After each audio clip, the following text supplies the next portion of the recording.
PNP Firearms Office has called for the revocation of Pastor Apollo Quiboloy's gun license.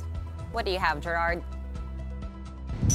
That's right, Sean. Right now, the PNP is only awaiting the signature of his Chief General Romel Marbil to officially revoke Pastor Apollo Quiboloy's license to own and possess firearms. That's after the PNP Firearms and Explosives Office recommended the revocation of Quiboloy's license as he continues to face numerous charges. Alam po natin yung isinampa pong kaso laban po sa mga akusado carries ay lifetime imprisonment o capital offense. So dito po siya magfo-fall.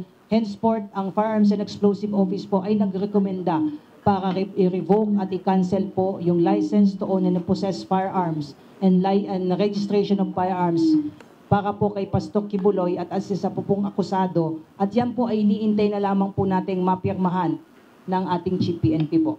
In a text message, PNP Chief Marbil says he has received the FEO's resolution. He says his office is now studying the legal provisions that will serve as basis for the move before officially signing the resolution.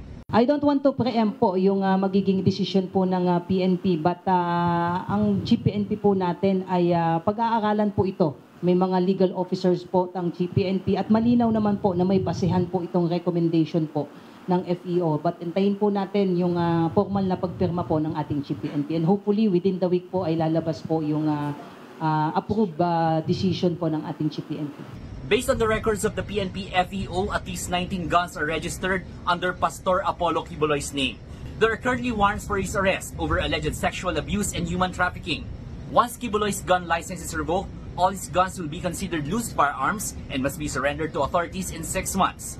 The LTOPF is the office that provides individuals the privilege to hold, buy, and own guns, but only after a strict application process. Once the resolution relating to Quiboloy's case is passed, this could also serve as precedent to go after gun owners with pending cases. Once nilabas itong kanilang recommendation, this will apply not only in the case of Pastor Quiboloy and one other, magiging precedent na po ito doon sa mga individual judicial entity na may kaparehong kaso po. The basis for the cancellation of a gun license is provided under Republic Act 10591 or the Comprehensive Firearms and Ammunition Law. Though Quiboloy owns firearms, the PNP does not consider him armed and dangerous because he has no record yet of gun violence or owning a private armed group. Sean, authorities are trying to locate and arrest Pastor Apollo Quiboloy even in areas outside of Davao, and there is still no indication that the religious leader has fled the country. Sean. Thanks so much for that, Gerard De La Peña.